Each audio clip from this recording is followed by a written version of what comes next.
서울 강북구 을입니다. 세 번의 후보 박용진, 이승훈, 정봉주 후보입니다. 박용진 후보와 정봉준 후보가 결선 투표를 진행하게 되었습니다. 서울 은평구 을입니다. 김우영 후보가 후보로 확정되었습니다. 수원시 정입니다.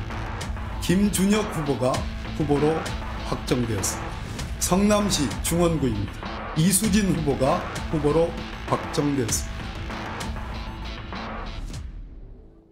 어젯밤 10시입니다. 민주당이 20곳의 경선 결과 그리고 누가 이겼는지 밝혔습니다. 지금 방금 영상의 그 내용 중에 일부인데요. 그런데요. 특히 그 가운데 4곳의 지역구의 결과가 주목을 받고 있습니다. 공통점을 좀 미리 말씀드리면요. 비명 또는 친문이라고 꼽히는 현역 의원과 거기에 도전하는 친명 인사가 격돌한 곳입니다. 결과는요. 그 지역의 비명 의원들이 모두 탈락했습니다. 자, 그럼요. 화면으로 좀 정리해보죠. 일단 두 곳이 나왔어요. 경기 성남 중원과 경기 수원 정인데요. 어제 결과를 조금 더 자세히 드리죠. 먼저 성남 중원입니다. 윤영찬 의원은 비명으로 꼽힙니다. 과거엔 친문이라고 했죠. 그리고 최근에 현역 의원 평가 하위 10%를 받아서 득표 30%가 감산되는 상황에서 경선에 임했죠. 자, 경쟁자, 승리자는 누구냐면요. 이수진 비례의원입니다. 친명으로 꼽히는 의원이죠. 근데 과거에 여기까지 가기 전에 불출마 선언을 했었죠. 근데 번복을 합니다. 그리고 다시 이 성남 중원에 도전한다고 밝혔죠. 그리고 최근에 금품수무 혐의 기소가 돼서 이런 것도 논란이 됐었어요, 사실. 그런데 승리했습니다. 자, 옆으로 갑니다. 경기 수원정, 여기는 박광원 의원, 친낙 또는 비명으로 꼽히시는 분이죠. 원내대표를 거치신 분인데 역시 현역 평가 하위 20% 대상에 들어가서 득표에서 20% 감산을 받는 대상인데 이번에 경선을 임했거든요. 그리고 전 이재명 대표 체포안 요거 가결 당시 그때 처리가 됐잖아요. 그때 원내대표를 맡았었죠. 이런 인물과 여기는 김준혁 민주당 전략기획부위원장 원외구여 친명으로 꼽히시는 분입니다. 이재명 대표와 관련된 책 2권을 쓴 걸로 굉장히 유명하게 좀 알려져 있죠. 그런데 이 지역은요. 득표차가 딱 3표 차로 당락이 갈렸습니다. 자, 그럼요. 우선 이와 관련된 목소리부터 좀 들어보겠습니다. 모든 일에 흠잡을 데 없이 임했습니다. 그런 모든 노력에도 불구하고 하위 10% 통보를 받게 되었지만 이 사실을 밝히는데 전혀 주저함이 없습니다. 민주당을 지키겠다고 결심한 순간 저는 선산을 지키는 구분 소나무가 되겠다고 선언했습니다. 저는 이번 국회의원 선거에서 서대문구 갑 출마의 뜻을 접고자 합니다. 서대문 주민들께 직접 뵙고 말씀드리지 못하게 돼서 정말 죄송합니다. 이재명 대표의 심장을 뺏길 수는 없다는 절박함으로 호소드립니다. 진짜 민주당 후보, 국민의힘을 이길 수 있는 유일한 사람, 저 이수진의 손을 잡아주십시오. 자, 경선에 앞서서 이런 모습들이 있었어요. 그리고 경선 결과는 친명 또는 친명을 자처하는 인사들이 승리한 결과가 나왔습니다. 자, 다른 두 곳도 좀 보겠습니다. 여기 보면 서울 은평을 그리고 서울 강북을 역시 굉장히 주목을 받은 지역인데요. 여기는 강병원 의원이 현역입니다. 그런데 비명으로 뽑히는 대표적인 의원이었죠. 그리고요, 여기 도전자는요. 김우영 전 민주당 강원도당 위원장 승리를 했거든요. 원외구 친명으로 꼽히시는 분, 친명 색깔이 짙다고 평가받는 분인데요. 사실 이분은 강원도당 위원장을 맡았었거든요. 근데 이게 사표가 수리되기 전에 다른 지역에 도전했다. 이게 논란이 됐거든요. 그래서 강원 아닌 타 지역 출마. 이게 당에서 주의 조치까지 받는 상황까지 있었고 굉장한 논란이 좀 있었는데 승리를 결국은 했습니다. 옆으로 가죠. 서울 강북 을입니다. 여기는요. 결정이 안 났어요. 결선 투표. 2인 간의 2명 간의 결선 투표가 결정이 됐는데 여기는 박용진 의원. 역시 대표적인 비명 의원이죠.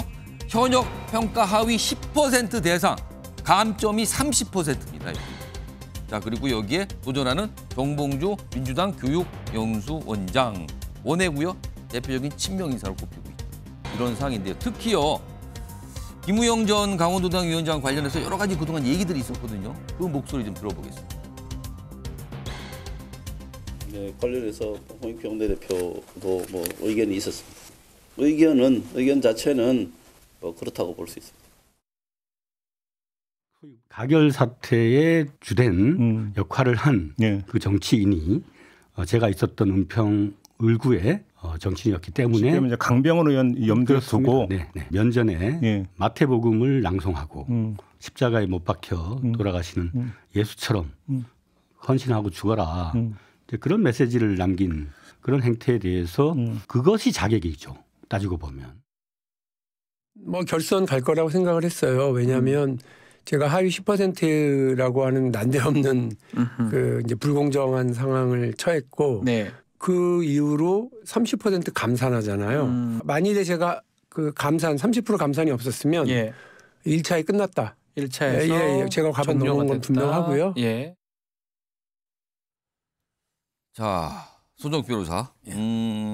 어제 이제 20곳 중에 굉장히 많았어요. 뭐 여러 가지 이제 결과가 나왔는데 그중에 특히 사실 4곳이 집중적으로 관심을 받고 있거든요. 특히 전 박광원 전 원내대표 같은 경우 딱 3표차 패배예요. 감점을 굉장히 많이 받은 상태 3표차 패배. 오늘 본인 입장도 내고 했는데 이 결선, 이 4분의 이 결과 이거 어떻게 좀 보십니까? 상당히 그 충격적인 이제 그 비명 행사가 있었고요. 제가 가장 이게 그 놀랐던 거는 바로 이제 그 수원청입니다. 원내대표까지 하신 직전 원내대표예요. 중진이죠. 그런데 아마 이제 그 이재명 대표 국회 체포동의안이 통과돼가지고 책임을 지고 이제 그 유일하게 아마 사퇴했을 겁니다. 그때. 그거에 대한 책임을 지고. 그리고 나서 이제 그 김준혁 이분은 이제 그 한신대 교수인데 역사 철학을 하시는 분이에요. 저도 이제 유튜브에서 방송을 몇 번 한 적이 있는데 이분은 정치권에는 이제 인지도가 그런 높은 분은 아니에요. 물론 이제 진영 내에서는 뭐 상당히 인지도가 책을 2권 썼기 때문에 그래서 이제 저는 상당히 충격적인 결과가 있었고 근데 제 생각에는요. 이래 되면 이게 수원에 악영향을 줄 겁니다. 오히려 이제 제가 이수정 교수 취재를 해봤더니 아주 좋아하더라고요. 박광원 원내대표가 훨씬 부담스럽잖아요. 수원정의 이수정 교수가 이제 국민의힘 후보고 지금 김준혁 후보가 이제 민주당 후보가 된 거예요. 통화해봤더니 너무 좋아하시더라고. 왜냐하면 이게 누가 봐도 박광원 원내대표가 세잖아요. 인지도나. 그런 상황이 될 거 본선에서는. 그다음에 놀란 게 그 은평을이죠. 은평을은 이제 이분은 김우영 이분은 이제 강릉시장로가 떨어지고 강원도에 도당위원장 하다가 그렇습니다. 갑자기 넘어온 거 아니에요. 근데 홍익표 원내대표가 아주 강하게 반대했죠. 그런데 그 경선을 이긴 거 이것도 이제 감점 때문이 아닌가 뭐 이런 이제 생각이 들고요. 그 외에도 이제 윤영찬 의원은 예상은 했지만 그렇지만 이게 이수진 비례 이분이 오는 게 맞습니까? 서대문에 갔다가 포기가 하루 만에 날아오는 게 이건 말이 안 되잖아요. 그리고 이제 라임 사건으로 500만 원 받은 걸로 재판 중에 있다. 이런 게 저는 문제다. 그래 봅니다. 자, 민주당 법률위 부위원장인 장유미 변호사. 이거 어떻게 좀 봐야 될까요? 이거 많은 분들이 어제 사실은 굉장히 많은 것지만 이게 주목받으면서 많이 놀라신 분도 있고요. 그렇습니다. 어떤 분 또 예상했다는 분도 있더라고. 이거 어떻게 봐야 됩니까? 일단 뭐 비명 행사다 이런 프레임에는 동의하기가 좀 어려운 부분이 있고요. 이를테면 그렇습니다. 총선에서 당내에서 경쟁을 할 때 본인의 정치적 스탠스를 이른바 주류 세력과 굉장히 가깝다라고 정치적 세일즈를 하는 의원들이 상당히 많죠. 예비 후보들이 그렇고 정말 이재명 대표와 어떤 친소 관계가 있는지는 모르는 겁니다. 이를테면 조상호 변호사. 어떻게 보면 이재명 대표의 변호인이었던 게 맞습니다. 떨어졌죠. 그렇습니다. 이 현역의 문턱을 넘지 못했습니다. 그리고 당대표의 이빈 김의겸 의원. 현역 의원과 다투고 비문의 어떤 현역 의원과 경쟁했지만 결국엔 탈락했습니다. 이런 부분에 대한 조망은 사실상 좀 떨어지는 부분이 있죠. 그러니까 그런 분들도 있는데 왜 꼭 비명들만 탈락했다고 집중을 하는가? 약간 이런 말씀이신가요? 그리고 김우영 예비 후보는요. 갑자기 은평에 온 분은 아닙니다. 이미경 의원이라고 그 지역에서 상당히 다선을 한 의원의 보좌관 출신이고요. 은평구청장을 역임했고요. 다만 경기도당 위원장을 하다가 그 부분에 대한 사표가 수리되지 않은 상태에서 지역구를 바꾸는 게 맞느냐라는 문제의식에서 최고위에서 경고를 내린 적도 있지만 이게 갑자기 워낙 뭐 뚱딴지 같은 지역으로 와서 어떤 정치 활동을 했다 이렇게 평가받을 사안은 아니라고 생각합니다. 자, 김상일 정치평론가. 네. 이번에는 승자, 이기신 분들에 집중을 해보죠. 지금 네. 사실은 이 은평 거기 빼고 나머지 지역에 지금 박용진 의원이나 정봉준은 결선에 가야 되니까 정봉준 그렇죠. 저 위원장 이 결선에 가야 되니까 이 두 분은 빼고요. 지금 승자가 그러면 3명인데 지금 소개된 게 네. 이수진 비례의원 그리고 김준혁 교수 그다음에 김우영 전 강원도당 위원장인데 네. 각각 논란들이 있었어요. 사실 그렇죠. 출마하는 네, 과정에서 논란이 이거 좀 있었습니다. 어떻게 봐야 될까요? 이수진 의원 같은 경우는 이제 기동민 의원도 이제 같은 뭐 어떤 금품수수 예, 금품수, 혐의로 예, 기소가 같이 그렇죠. 됐는데 같은 혐의로 같이 좀 의혹에 휩싸였는데 기동민 의원은 이제 컷오프 됐고 예. 이수진 의원은 아까 소정욱 변호사 얘기한 것처럼 서대문에 갔다가 이재명 대표를 지키겠다 하면서 왔단 말이에요. 성남으로. 불출마하고 근데 바로 번복하고 그렇죠. 그것도, 성남으로 가겠다. 네, 그것도 어떻게 보면은 친이낙연계의 그 경쟁자의 그 지난 대선 경선 후보 경선에서 경쟁자의 그 대표적인 인사 지역구로 가면서 예. 그런 얘기를 했단 말이에요. 그래서 사실 그런 얘기를 하는 것 자체가 갈라치기잖아요. 사실은 네, 그런 얘기를 하면서 왔기 때문에 이번에 당선 자체가 어떤 주는 그 뭔가 이렇게 주류가 아닌 사람들 지켜보는 사람들에게 예. 일종의 상실감 이런 거를 줄 수 있는 박탈감 이런 걸 줄 예. 수 있는 그런 결과인 것 같고요. 김우영 전 강원도당 현 강원도당 위원장은 지금 사표인데 수리가 됐나요? 안 됐습니까? 아직 안 된 상태니까 예, 강원도당 위원장 같은 경우는 수리가 됐다 하더라도 어쨌든 이쪽으로 옮겨서 출사표를 던질 때 예. 현직 강원도당 위원장이에요. 그 당에서 약간 주의 조치가 있었다고 주의 그러죠? 조치 있었지만 주의 조치로 끝났지 그 이후에 뭐 그것 때문에 뭐 어떤 제약을 가하거나 감점을 주거나 이런 거는 없었죠. 예. 그런 상황에서 기본적으로 당 내에서는 아니 강원도당 위원장이 다른 지역에 출마한다는 게 이게 전례가 있고 상식에 맞고 상도위에 맞는 거냐. 상식적으로는 이게 이렇게 딱 뭐가 잘 맞지는 않죠. 정치 도외면 이런 예. 논란이 좀 있었고요. 어쨌든 결론적으로는 또 더 혁신 민주회인가요? 그러니까 원외 조직. 원외 친명 조직의 예. 대표예요. 그러니까 여기도 어쨌든 간에 당 대표를 표방하고 나온 분인 거예요. 예. 그런데 논란이 있는데도 어쨌든 무난하게 일단은 또 승리를 했기 때문에 비명계라고 일컬어지는 분들 입장에서는 예. 이게 좀 상식적으로 이게 맞는 건가 일반적인 상황이 벌어지고 있는 건가 예. 좀 그런 부분이 있을 것이고요. 그다음에 김준혁 후보 같은 경우는 예. 사실은 뭐 저도 잘 알고 우리 앵커님도 잘 아는 분이잖아요. 책 얘기가 사실은 주목을 좀 받았어요. 근데 책 얘기가. 이분은 이제 제가 옛날부터 계속 저는 굉장히 잘 알고 봐온 분이에요. 그러면 이분이 정치를 하고 싶어 하는 것도 제가 오래전부터 알고 있었고 그런데 박광원 의원과 붙는다 그럴 때 주변에서 다 만류를 했었어요. 그 동문들이 전부 다 이제 고등학교 선배님이신데 다 만류를 했어요. 왜? 기본적으로 박광원 의원이 수원에서 차지하는 상징성이 되게 크거든요. 김진표, 박광원은 수원의 약간 그 두 축 같은 존재예요. 근데 지금 사실은 경선에서 패배하는 결과가 나왔어요. 그럼 민주당 입장에서는 이게 잘된 일인지를 잘 모르겠는 거예요. 저 같은 경우는. 그리고 제가 어젯밤에 그 주변 지역에 있는 많은 사람에게 전화를 받았어요. 굉장히 이게 충격적이다. 앞으로 어떻게 하냐. 더 열심히 해야 될 상황이 왔다. 예. 막. 그러니까 그럴 정도로 박광원 의원의 탈락은 주변에까지 인접 지역구까지 영향을 주는 결과가 된 거예요. 그래서 결국에는 다행히 박광원 의원도 그렇고 강병원 의원도 그렇고 수용하고 승복을 이야기했기 때문에 더 이상의 논란을 이야기하는 것은 맞지 않고 앞으로 그 승리하신 분들이 이분들을 최대한 배려하고 안고 가고 하는 모습을 보여주면서 완팀으로 다시 나는 그런 모습을 보여주시기를 저는 개인적으로 한번 바라봅니다. 그러니까 박광원 전 원내대표는 사실 당의 중진이고요. 원내대표를 거쳤기 때문에 굉장히 비중 있는 정치인이거든요. 그런데 이번에 20%의 감점을 받는 상황에서 득표차는 3표 차가 났다. 이렇게 지금 알려지는. 아무튼 여러 가지 얘기가 많아요, 지금요. 자, 근데 이와 관련해서요. 다음 화면 좀 보겠습니다. 어제 그 결과를 놓고 또 이런 분석도 나오더군요. 화면에 있습니다.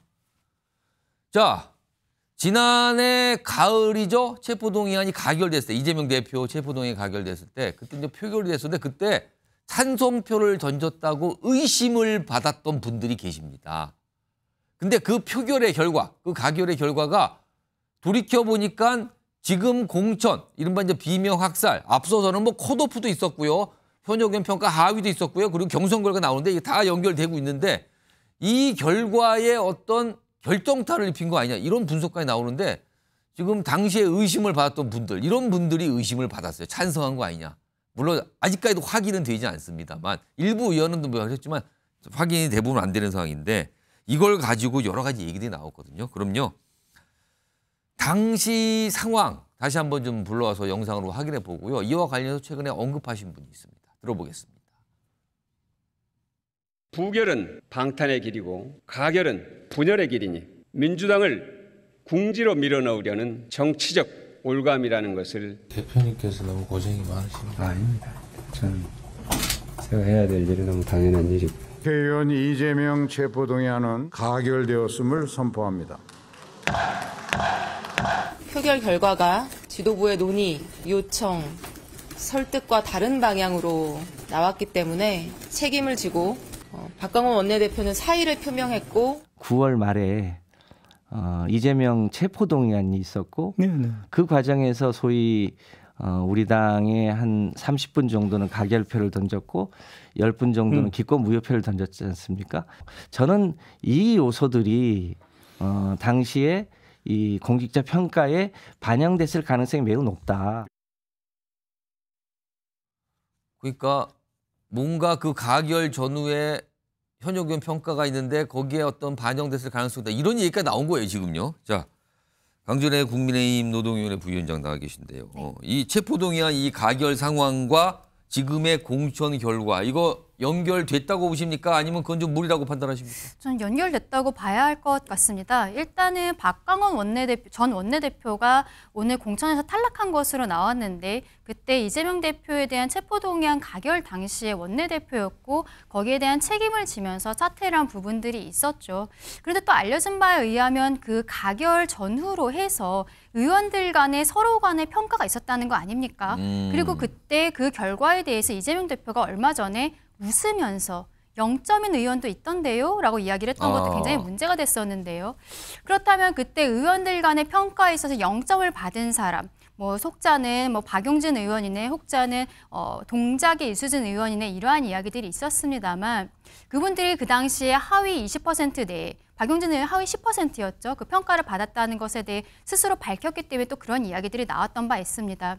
그런데 박용진 의원 같은 경우에는 당시에 본인이 하위 10%를 받았다는 것을 밝히면서도 경선에 참여하겠다고 했거든요. 네. 그럼 경선에 참여하게 되면 하위 10%의 경우에는 민주당의 현재 공천 룰에 있어서는 총점에서 본인이 받은 득점에서 30%를 감산을 하게 됩니다. 그럼 결과적으로 기울어진 운동장에서 뛰게 되는 건데요. 이 기울어진 운동장이 만들어지게 된 하위 10%, 하위 20%에 대한 평가들, 이게 그 이재명 대표의 체포동의안 가결 전후로 해서 있었다는 것이 알려졌기 때문에 이 부분에 있어서는 이재명 대표에 대한 가결이 아무래도 서로 간의 평가에 그 영향을 줬고 그리고 그것이 이 공천까지 연결이 되었다라고 볼 수밖에 없을 것 같습니다.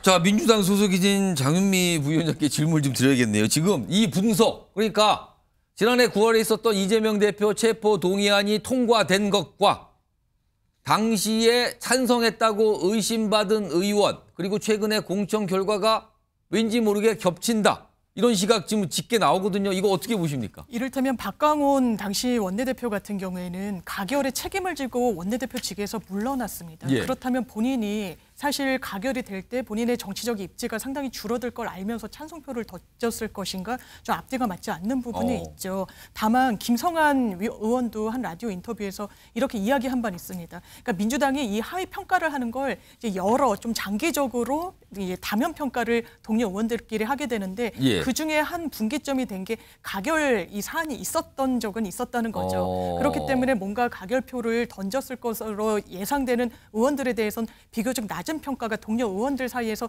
나오지 않았겠느냐 결과적으로 이른바 가결표로 의심을 받은 의원들이 최근에 공천상이 대부분이 안 좋거든요, 지금요. 그때는 상당히 당이 또 분열되고 상당히 좀 위기 상황이었던 게 또 분명하기 때문에 그 와중에 치러졌던 그 평가에 있어서는 서로 간에 좀 낮은 평가를 한 부분이 반영이 돼서 하위 10%, 20% 이렇게 좀 군을 형성하게 된 측면은 있어 보입니다.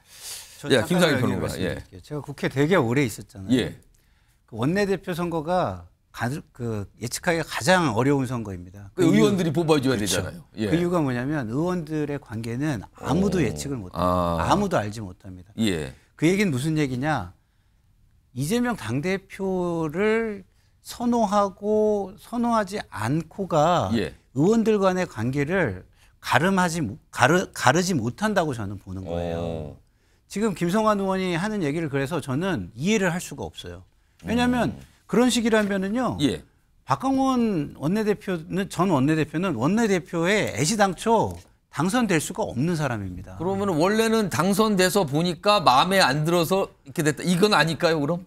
글쎄요. 저는 의원들 간의 관계는 친소 관계는 그렇게 따질 수가 없다. 당원들의 어떤 흐름이나 이런 걸로 따지는 게 아니라 개인 친소 관계를 따져야 되기 때문에 대부분이 친한 사람들과 평가를 바터하기도 해요. 그래서 김성환 의원은 지금 현 상황에 맞춰서 저는 얘기하는 것이다라고 봅니다. 자, 지금 그러니까 민주당의 그동안 공천 과정에서 일단 현역 의원 하위 평가를 받으신 분이 등장을 했죠. 그거에 반발해서 탈당하신 분도 있었고요. 그리고 그 다음에는 컷오프 결과 아예 공천 배제가 있었죠. 또 여기서 탈당하신 분이 나타나고요. 그리고 그 후에는 경선이 붙었는데 이 결과는 뭡니까? 이렇게 또 가고 있는 상황이 흘러가고 있어요. 지금 공천 관련해서요. 자, 그런데요. 이 얘기는 사실은 오늘 처음 나온 건 아니고요. 그동안 조금씩 이 얘기를 해요. 이른바 친명 색깔이 굉장히 짙은 유튜브 채널과 관련해서 이게 뭔가 좀 연관된 거 아닙니까? 거기서 한 얘기가 뭐가 맞는 거 아닙니까? 이런 얘기들이 있었거든요. 자, 그럼요. 오늘 뭔가 문제 제기 좀 하신 분이 있는데 들어보겠습니다. 형식은 시스템이라고 말은 하지만 의원 평가나 아니면 여론조사 과정, 방법 이런 과정들이 누구나 다 문제가 있다는 것을 공감하고 있을 거예요.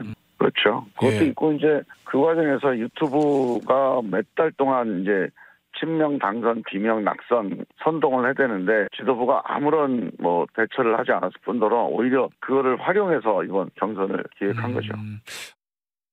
먹는데 거기서 그래 누구 얘기하니까 수박 아니에요. 수박 아니에요. 수박 아니면 향후 회장이 수박 아니에요. 그런 거 따지지 맙시다. 민주당이 계속 사과해야 되겠습니까? 그에 동조하면서 민주당 지지자들도 함께 이재명 대표를 또 탓하고 계시는 건 맞아. 저는 이것이 그들이 원하는 프레임 속에 빠져드는 것 같습니다. 요겁니다. 요거. 소정 변호사 이거 어떻게 보십니까? 사실상 여기서 그러니까 일각의 시각은 사실상 여기서 공천과 비슷한 역할까지 한 거 아닌가? 이런 시각까지 나와요 지금요. 지금 이제 그 보수나 진보 불문하고요. 유튜브가 이제 상당히 저는 경선에 영향을 줍니다. 저도 유튜브를 하는데 보수 진보 상관없이 다 그렇다는 겁니까? 저도 이게 유튜브를 하는데 당내 경선은 가능하면 이게 언급 안 하려고 그래요. 왜냐하면 이게 제가 어느 한 후보 경선 후보를 밀면 영향을 줄 수가 있잖아요. 그러면은 영향을 준다고 지금 보신다는 거잖아요. 그 영향을 주는 메커니즘, 영향을 주는 흐름이 어떻게 됩니까? 어떻게 영향을 주는 겁니까? 결국은 이제 그 유튜브라는 게 그 시청자가요. 상당히 꾸준히 그걸 보다 보면 서로 이게 하나가 되는 듯한. 아마 이제 저 길 가다가 인사하는 분들도 방송 잘 보고 있다 인사하는 사람 별로 없어요. 그럼요. 서정욱 유튜브 잘 보고 있다. 왜? 꾸준히 제가 하루에 몇 개씩 올리면 계속 보잖아요. 그러면 이게 거의 한 몸이 되다시피. 그러면은 그 보시는 분들 확증 편향이죠. 보시는 분들의 많은 분들 물론 다는 아니지만 많은 분들이 특정 정치적 성향이 강하신 분 이 뜻입니까? 저 같은 경우는 이제 어르신들이나 주로 이제 보수 성향 분들이 많이 보기 때문에 당내 경선에서는 영향이 큰 거예요. 제가 보기에 본선에서는 확장성은 큰 도움이 안 돼요 유튜브가. 근데 당내 경선에서는 저쪽도 박시영 TV, 김어준 유튜브들 실제 그 어떤 전략 공관위원은 미리 유튜브 나가 알려가지고 사퇴까지 했잖아요. 미리 정보를 아는 것도 있고. 본인이 출연해서 거기서 얘기를 꺼냈는데 그게 큰 논란이 됐었죠. 그러니까 아마 이제 실제 친 이재명 유튜브들에서 수박 저 사람 3개야, 수박 2개야 이런 식으로 이게 매기면 아마 이게 당내 경선에서는 특히 개딸이라고 불리는 이재명 대표의 강성 지지층 한들에게 절대적인 영향을 준다. 뭐 그건 어쩔 수 없는 거죠. 그렇게 극복해야 되는 거예요. 장우미 변호사는 이거 어떻게 보세요? 실제 좀 그런 생각이나 그런 판단이 좀 드십니까? 저는 유튜브에 일방적인 영향을 받는다기보다는요. 이게 정치 지형이 좀 바뀌면서 민주당 같은 경우에 뭐 200만 당원이다 뭐 이런 이야기를 합니다. 그러면서 지금 뭐 강성 팬덤 정치 현상과 관련해서 이런 분들이 가장 제1적으로 언급하는 게 정치 효능감이에요. 내가 직접 당원이 되어다 보니까 당내 경선에도 참여하고 그 기회를 보장받고 이러면서 좌지우지할 수 있다라는 부분. 뭐 문자를 보낸달지 이런 식으로 의원들이 정말 꼼짝하지 않다가 내가 하는 메시지에 대해서 반응한다. 그리고 거기에 호응하는 게 유튜브인 측면이 있는 것 같습니다. 일방적으로 유튜브 이른바 뭐 친명이니 뭐 친문이니 이런 유튜브 채널에 그냥 일방 영향을 받는다기보다는요. 서로 상호 보완적인 관계인 거죠. 이게 긍정적인지 부정적인지 분명히 부정적인 측면도 있는 거죠. 상호 보완을 통해서 영향력이 더 막강해지는 겁니까? 그런 측면이 있는 것 같습니다. 그러면서 정치의 어떤 대화가 실종하고 가는 그 한 단면을 지금 이런 정치 지형이 저는 보여주는 측면이 그 영향력이 막강해지는데 그게 예를 들어서 정치적 성향에 따라 같은 당을 지지하지만 고루고루 성향에 따라 비슷비슷한 영향력을 비추면 경쟁을 할 거 아닙니까? 근데 지금은 약간 일방적으로 맞습니다. 한쪽에 영향력을 행사하는 거 아니냐 이런 시각이 나오거든요. 그렇습니다. 그건 어떻게 보세요? 그런 문제의식에 상당히 공감을 하고요. 그렇기 때문에 이런 유튜브 지형에서는 극단으로 치우친 이건 민주당 계열도 마찬가지인 거고 국민의힘도 마찬가지인 겁니다. 이런 극단의 중간에 대화나 협상, 협의가 상실되고 사실상 없어지면서 정치가 상실된 그런 상황을 오히려 지금 너무 난립하는 유튜브 이런 또 뭐 정치 효능감을 이야기하는 그런 강성 팬덤층 좀 보여주고 있는 것 같습니다. 지금 뭐 여야를 막론하고 특히 민주당과 관련해서 나온 얘기가 이 당원들 그러니까 당비를 납부하는 어떻게 보면 충성 당원들이죠. 이 당원들의 영향력이 어느 순간부터 대단히 강해졌다. 막강해졌다. 이런 상황에서 특정 정치인을 강하게 지지하는 성향을 보이는 유튜브 채널들이 목소리를 높이고 있다. 이 두 가지가 결합이 된 상황이 지금 공천과 어떤 영향, 공천에 대한 영향을 주는 거 아닌가. 이런 분석과 시각이 지금 등장하고 있는 거거든요. 오늘 분석해드린 내용이 이런 맥락이 좀 있습니다. 이런 가운데요. 지금 민주당 경선이 아직 좀 많이 남아 있어요. 지금 많은 분들이 주목하는 두 곳이 있는데요. 화면 좀 보겠습니다. 이 두 곳에도요. 이른바 이제 비명 또는 친문이라 꼽히시는 두 분이 지금 현역 의원인데 여기에 도전자들이 또 친명임을 아주 강하게 드러내고 있어요. 지금요. 여기 전해철 의원, 송갑석 의원인데 각각 경기 안산 쪽에 그리고 광주 쪽입니다. 근데 이분들도 여기 현역 평가에서 하위 평가를 받아서 이제 감점을 받은 상태에서 경선을 치러야 되는 상황이거든요. 이거 조만간 나오거든요. 김성환 평론가. 네. 이분들 역시 어젯밤에 발표된 상황과 유사할 걸로 보십니까? 아니면 다를 걸로 보세요? 어떤 맥락으로 이해하십니까? 저는 유사할 거라고 봅니다. 그렇다면 이분들 역시 경선에서 굉장히 위험할 가능성이 있다. 뭐 통과하기가 쉽지 않다고 저는 보는 이유가 좀 아까 유튜브 우리 얘기했잖아요. 유튜브가 굉장히 위험한 게 뭐냐면 유튜브는 규제기관이 없어요. 그래서 거기에 나오는 정보를 걸러주는 사람도 없고 거기에 나오는 표현을 걸러주는 기관도 없습니다. 그냥 자유롭게. 그렇죠. 그러니까 감정을 막 북돋는 거예요. 그러니까 막 화나는 사람은 더 화나게, 그다음에 막 환호하는 사람은 일방적으로 더 환호하게 그런 것들을 소재로 균형도 없어요. 서정욱 변호사가 민주당에 균형 맞춰가지고 유튜브 방송 하겠습니까? 안 하죠, 그죠? 유튜브 나가실 때는 또 강하게 하시는 거예요? 그렇죠. 그러니까 이게 우리가 지금 가뜩이나 우리 이 사회 자체도 이 핸드폰 문화 때문에 편향성이 굉장히 강해지고 있잖아요. 근데 강성 지지층은 저렇게 지금 화면 나오는 것처럼 수박을 이렇게 터뜨리고 이런 거를 굉장히 쾌감을 느끼면서 하게끔 유튜버들이 선동을 하는 겁니다. 그러면 저런 것들이 영향을 안 줄 수가 없죠. 당내는. 왜냐하면 공직 선거가 아니잖아요. 중도층이 참여 안 하잖아요.